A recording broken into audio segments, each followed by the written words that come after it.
అరే మామూలని ఎందుకు బద్నాం చేస్తారయ్యా? మొన్న కొంత ట్యాక్స్ దించి మేము చేయాల్సిన ఫాయిదా మేము చేసినాం. మరి రాష్ట్రాలు గిన పన్నులు దించితే ఏమాయే? మొత్తం మామూలనే అంటారేంది అని సెంటర్ వాళ్ళు గుస్సా అవుతుండ్రుల్లా. ఉద్దెరలేని బేరమాయే, ఆఫర్లు డిస్కౌంట్లు ఉండయాయే. ఈడ కాకుండా ఇంకో షాప్లో అగ్వల దొరుకుతుంది అన్నట్టు లేదాయే. ఇగేముంది, ఎవ్వలకి ఎంత శాతం అయితే అంత దోడుకుంటూనే ఉన్నారన్నట్టు. సెకండ్ గేలరకెళ్ళి థర్డ్ గేలరకు వచ్చినట్టే పెట్రోల్ మీటరు ఇవాళ మళ్ళొక 90 పైసలు పెంచిండ్రు. మళ్ళా నిన్నటిదాకా లీటర్ 110 ఉంటే ఇవాళ 111 అయ్యిందిగా. డీజిల్ ఏమో సెంచరీకి దగ్గరకు వచ్చింది, అంటే 5 పైసలు తక్కువ 100. 4 రోజుల కిందటే 3 రూపాయలు గుంజితే ఆయిల్ కంపెనీ వాళ్ళకి అనుకున్నంత ఫాయిదా అనిపిస్తలేదట. ఇంకా దినం 750 కోట్లు లాస్ అవుతున్నాము. గిట్లయితే మేము దందా వేయలేమని సెంటర్ వాళ్ళని చెరును కొడితే పబ్లిక్ పర్సులకు సూటి పెట్టే పర్మిషన్ దొరికింది అన్నట్టు.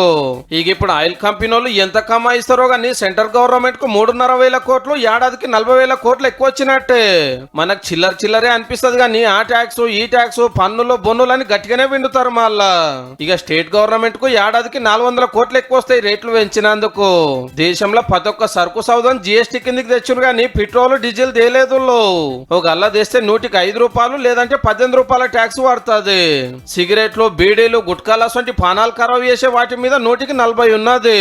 కానీ సమర్ దినం అక్కడికి వచ్చే సరుకు కాబట్టి 18 రూపాయలే పడుతుంది జిఎస్టీలకు తెస్తే.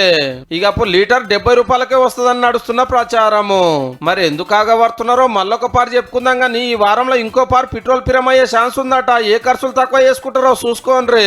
గిట్లా వేరుకుంటా పోతే ఇక బండి మైల జేడికెళ్ళి వస్తుంది అనిపిస్తే అందరం కలిసి ఒక డిమాండ్ చేద్దాము. కిలోమీటర్ల రాళ్ళు దగ్గరికి జరిపితే కథం.